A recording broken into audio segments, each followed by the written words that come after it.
Welcome to Rotor Riot. I'm Joshua Bardwell.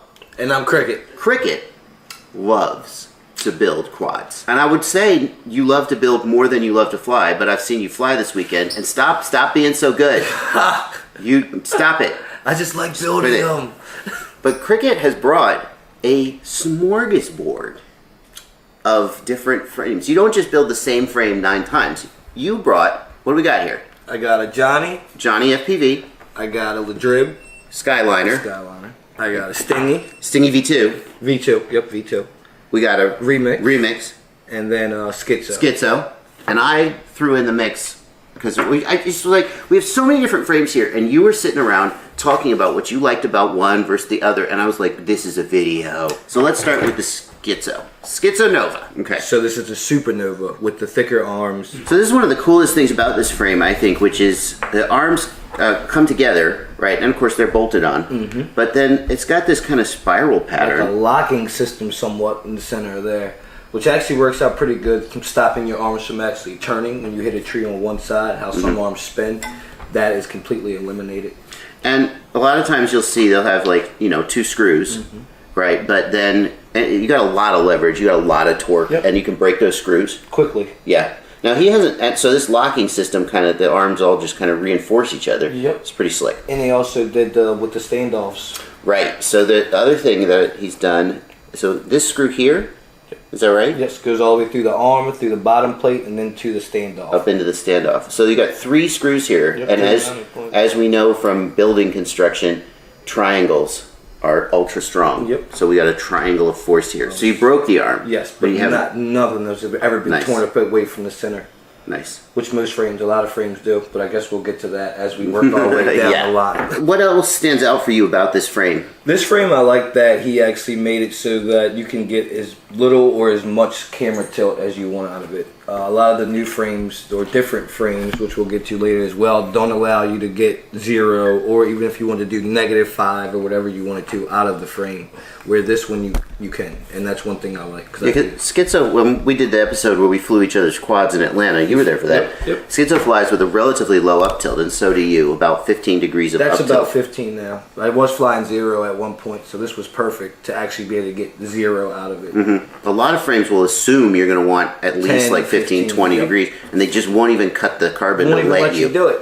What are you thinking, guys? So if you're a juicy style pilot who flies with low up tilt, this could be for you. That could definitely be for you, and it's light. That's a very easy frame to build, very self-explanatory. One thing I have a little gripe about is why can't we make all the arms symmetrical so that we can have one arm for any side, left, right, back, front. And this frame actually went for A and B side. So you have to have an A or a B arm for your left or your right. And the reason for that, this one... It's the locking mechanism. It's the locking mechanism, right. So you can't just swap an arm by flipping it up, so you can't flip it over? No.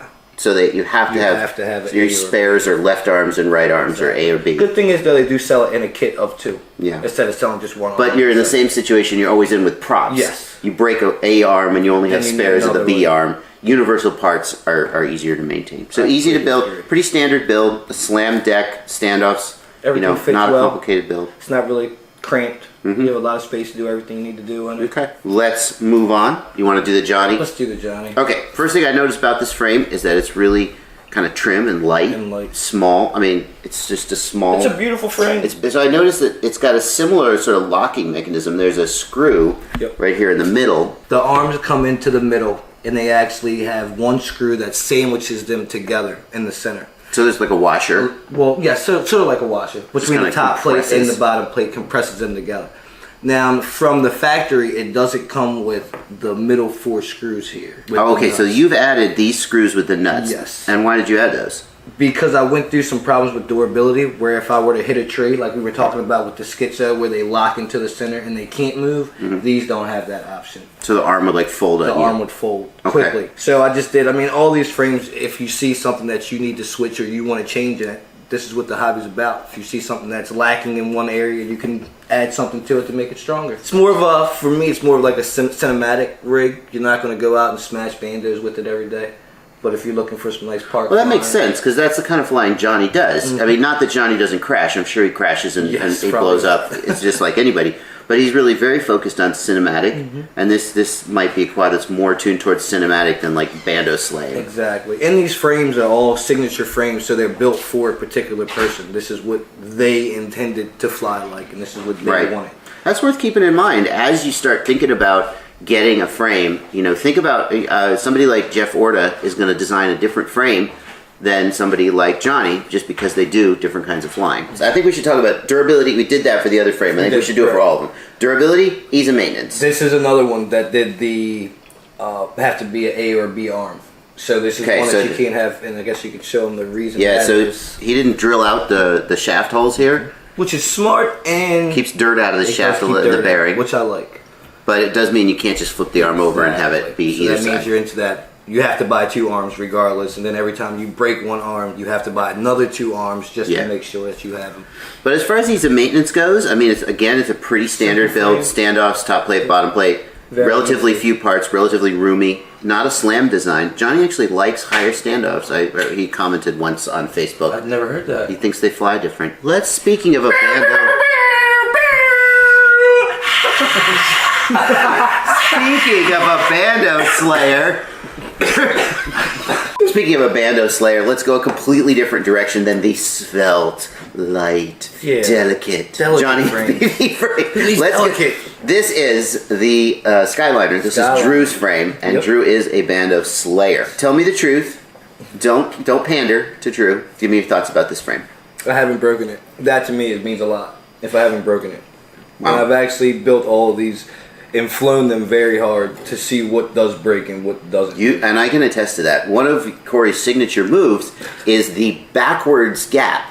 So he'll fly up over something and then just drop down into it. And as you can imagine, you miss a lot before. You hit some amazing ones, but you miss a lot. And you just crash the crap out of it. So you'd say it is durable. Yes. Anything stand out to you about the design? How about this front end? The front end is pretty distinct, the way he's done this. Kind of like a chameleon, but with carbon. Exactly. That is a big point of it. I do like the way the cameras protect it. And I also like that design that they're doing with the standoffs for your flight controller. I think all the X-Hover guys are doing the rubber, so I guess it would be triple soft mount because there's rubber grommets that go in here. Well, we can't see that, but there's grommets in here holding the for the flight controller. Okay, wow. So the whole flight control stack is soft mounted. Have you ever had one of those? Because some people don't like to do that because they worry it'll break or not be strong enough. No, I use one long M3 screw that goes through the whole thing. Okay, so you don't use, I see that, you don't use the individual standoffs. And this is another frame that I was telling you about where I can't get zero tilt out of it. Yeah, it's true. So it's only made for like, I don't know what the lowest amount of tilt you can get out of it, but. Yeah, we got the standoff here. Now this helps durability and front end crashes because it helps keep the front end together, but it does limit the amount of up tilt you can get. It is also sized for a big camera, the full size camera. I like full size cameras. You do? Yes. You don't like the micro No, cameras? I don't see. You're not saving that much size.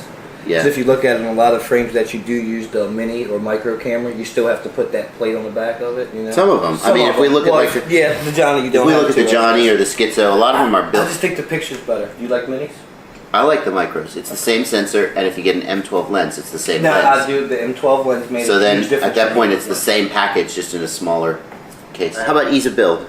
Ease of build, ease of maintenance. Yep. I was a little nervous about the arms because they're thin and wide, but they are kind of wide, a little wide. The trend has been towards thinner arms and thicker arms, so that if you want the durability, you go thicker, so you have less blockage of the air column. Though. Here, let's do this guy. Now, this guy takes us into this is the remix. Yes, that's Tommy's frame, and this takes us into the realm of frames that I think of as too freaking complicated to even. I mean, it's a beautiful frame. It is. It's an amazing design. What you do is you just turn it upside down, and then this part opens. It's actually unscrewed right now, isn't it? Yep. It just opens up like the hood of your car, and you could just get. Ease of that magnets. is so cool. Yep. I'm so impressed with that. I love it. And yet there are, when you first go to build one of these, you dump it out of the bag, and there's 800 little press nuts and parts and fiddly.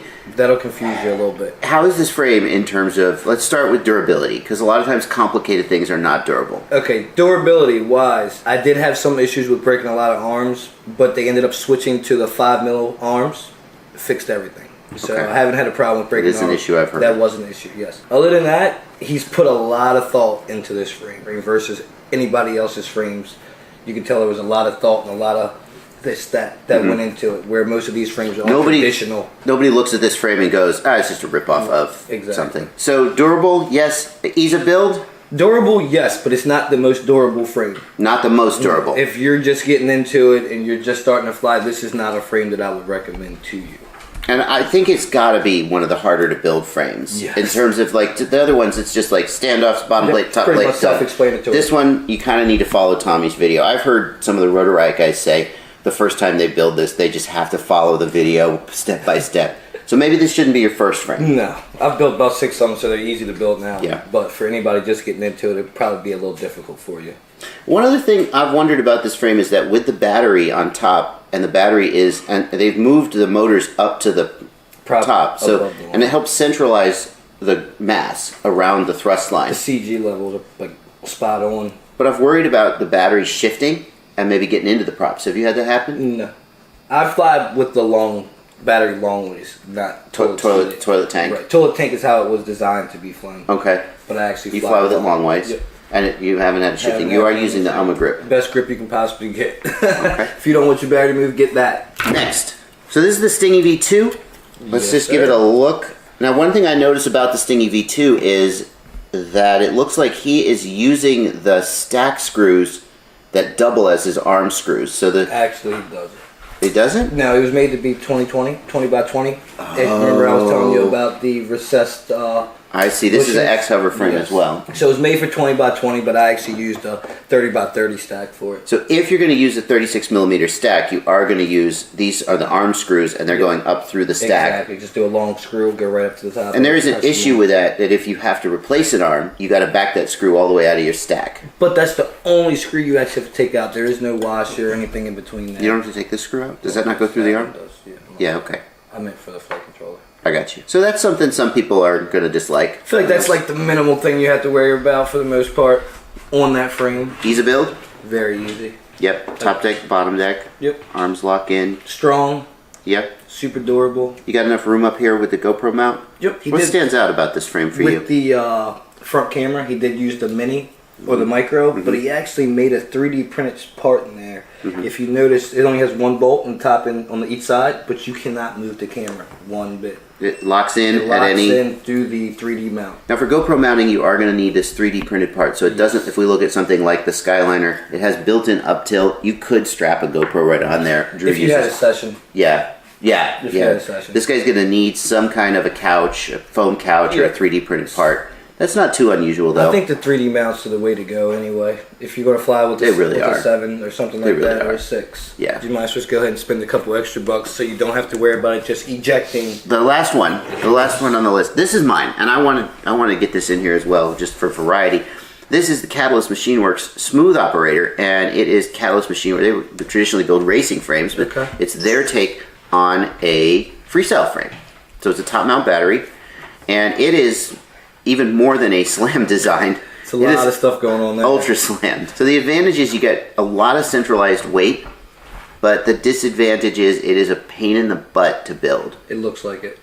You cannot just pick at your favorite flight controller and stick it in there. You have to think about what's going to fit. So is it, you can only fit one board in there? So that's the ESC up front and the flight controller in the back. And then there's a plate that comes off here that you can use to access the receiver and the VTX. So now how does that feel with the flight controller being in the back of the quad? I've never flown anything like The that. flight controller being away from the center of mass is not going to matter unless you're flying in angle mode. Okay. The gyro detects degrees of rotation, which is the same for every part of the quad, for there's- every part of it. So there would be no disadvantage to, or No. advantage of having a flight controller centered versus it being... If you fly in auto level mode, yes. And if you fly in auto level mode, then it's detecting acceleration and the acceleration at the center is 0, and the acceleration at the outside is different. It's going to be different. But nobody's flying this in auto level mode. Nobody. And the difference for a couple centimeters away from the CG is actually not that much. This frame also falls into the realm of, similar to the Remix, super fiddly. There's 1,000 parts, different screws. It is a pain in the butt to build. You're also struggling to get the electronics in, and you got to be tight with your soldering. As far as durability goes, I mean, this one is broke because we flew the most destructive site in the world yesterday. Everything's going to break as well. I think some people are looking for that frame that's just not going to break, and everything is going to break. I mean, you're throwing something at 40, 50, 60 miles an hour into concrete, metal, it's going to break. Yeah. So if you buy something thinking this frame is never going to break, you're already starting off on the wrong foot of things. It's going to break. Yeah. It's just when it's going to break is the question. The thing that stands out to me about this frame is that when it breaks, well, so like the front strut broke, and now I'm going to have to replace the front strut. And to do that, it's just 2 screws, so that's not too bad. But if I wanted to replace this front end here, the camera plates, I have to take, it's a little hard to see, but I have to take these screws out and the whole front end comes apart, and there's 7 different carbon pieces. And the other thing is that we've got a lot of, the Catalyst Machine Works is not afraid to design a frame exactly how they want it. So we've got these screws here with washers on top of them. And as I'm fiddling around in the field trying to change an arm, we're gonna drop a washer. It's just a lot of stuff going on. Yeah. There. So maintainability on this, they've done their best to make the maintainability as high as possible with this removable plate. But I really would not want to swap this arm in the field. And if you have to say that, then it's not afraid. Because here's the thing: when you're at a race, you probably have. I mean, people go to races; they have tables. Yep. When you're at a bando, you're just bag. literally standing out there in the middle of a dusty field, sometimes with homeless people wandering around. A lot of homeless people. You don't have a table. You're just kneeling down in the grass with your soldering iron. I agree with that. And this is just not the frame for that. I would want to build like 5 of them, and then just when one breaks, just throw it in the bag and grab another and fix them at home. This is a frame to fix and work on the bench. For sure. I want to do a recap. Which are your favorite? And when do you fly each one? And I want to kind of rate them in terms of durability, ease of use, and flight handling, which we haven't talked about yet. They all fly very much the same, besides the Remix. So what's different about the Remix? It's just something about the way it handles turns. It's hard to explain what's different about it, but if you were to fly one of these, and then go right to this one, it just feels... I think it's the way the weight is centralized, maybe? It's set up for sure. 100%. Okay. But for everything else, I mean, everything's on the exact same flight controller, exact same ESC, exact same motors, besides the schizo. You don't have to change your rates or anything? Because, I mean, like, I would think something like the Johnny with lighter weight, maybe Pure X versus Stretched X. For me, personally, I fly all the same rates, everything. There you go. On everything. I don't do any type of tuning differently for this one to that one or this one to that one. Yeah. I'm going to inappropriately interject something about the Remix, and the FPV feed looks different. That has the camera below the prop line. Oh, good point. So everything else, when you roll, you're swinging like this. This, you're like... You're like penduluming the camera view. It definitely feels a lot different though, doesn't it? Mm-hmm. It feels like I love having one. It's not my main rig, but I love having it just when I'm like, I need to feel something different, So they kind of fly the same, and I gotta say, I've noticed this too. I think that it speaks to how flight controllers today have just gotten so good at making the quad do what it's told to do, that I think it matters way less than it used to. I think so as well. I think it's about what durability is the main one, what you're actually doing with the quad. If you're flying parks all day and you're not really getting crazy with any small gaps, any of these frames are perfectly fine and will do everything you need it to do. If you're getting more into the bando situation, I would go with these two. The Skyliner and the Stingy? Because those two have been holding up pretty damn well. Okay. But you can also see the people that made these two frames mostly fly bandos and concrete. Mm-hmm. If you're going to do more of a cinematic, the Johnny, and trees and things like that, I would go with the Johnny and the Schizo. And the Schizo also stands out because it lets you do the low up tilt. Right, and that's another thing. If you're trying to These do are that both juicy. two that you can do the low up tilt on. Johnny also a juicy style pilot. And the Remix with the 5mm arms, I mean, you can, if you're kind of a seasoned pilot, you can run that wherever you would want to. Not ideal for bandos, but I flew that in the bando yesterday and didn't have an issue. That's interesting you say that, because again, it goes back to the idea of think about who designed the frame. Tommy is a very, very experienced pilot. Not that he doesn't crash, He's super smooth. He's a very controlled pilot. He's not the kind of pilot who will just throw himself at a gap 500 times until he explodes or gets it. You saying something? No, what? I'm actually thinking of Drew. Okay. So many times I've seen it, and everybody's done. Everybody's done. They're ready to go, and Drew has the eye of the tiger, as he calls it, and he's just determined to get a trick. And I actually respect that about him. I'm not making fun of him. And he will get the trick, and it will be awesome. And all of his quads will be in 700 pieces, and then he'll spend the next 2 to 3 hours repairing them. That's not the pilot Tommy is, and that's not the frame he designed. Mm-hmm. Very interesting. These frames are designed for the pilot that designed it. I still haven't decided about this one. I probably wouldn't build one of those. Here's the thing about this one. I respect what Catalyst has done with it so much. It is such an original design, and I do like the idea that it's hyper slammed and that increases durability. There's other things about it that are really cool. But the maintainability, having to keep spares. If you think about something like a Chameleon TI with the metal front end, the titanium front end, how is that going to compare to, like, just because I happen to have broken the front end? I mean, I gotta say, this was a hard crash straight into a metal I-beam. But I found myself thinking a Chameleon TI would have taken that. Do you think so? No, you cannot break that front end. Everything breaks. Everything breaks. Yes, that's true. I just think this would be the type of frame that when you order one, you'd have to order two. I agree. Some frames are like that. You just need to order two and not even build one, and that just be mainly for all parts that you need. All right. Well, I did just notice something differently about this. The arms are on different. You didn't say that. The rear arms are higher than the front arms to keep the rear motors out of the prop wash just a little. That's interesting. That is pretty interesting. Yeah, I love the camera mounting. It's flat, so it comes in and it's protected. I would build something like that for long range. There's so much about this frame that's right. They need to do a 7-inch long range version of this. Maybe they should. That's what I would. Maybe this isn't a Bando Slayer. That's not a freestyle frame, in my opinion. That is going to do it for our roundup of all these frames. There are links to all these frames down in the video description. If you want to, find out more about them, or if God forbid you want to buy one of them, yeah, they're down there in the video description. Thank you, Corey. Cricket FPV. You're getting better and better at freestyle, and I'm not just saying that because you're here. Stop it. You're making me look bad. Thank you, sir. Thank you guys so much for watching. What do you think of these frames? Have you had a good experience or a bad experience with one of these frames? Tell us down in the comments because we want to know. Post those things that you feel like you can do differently or made the frame stronger in any way, shape, or form, because somebody else out there might need that exact same point or tip. That's going to do it for this episode. We got to get out of this Airbnb.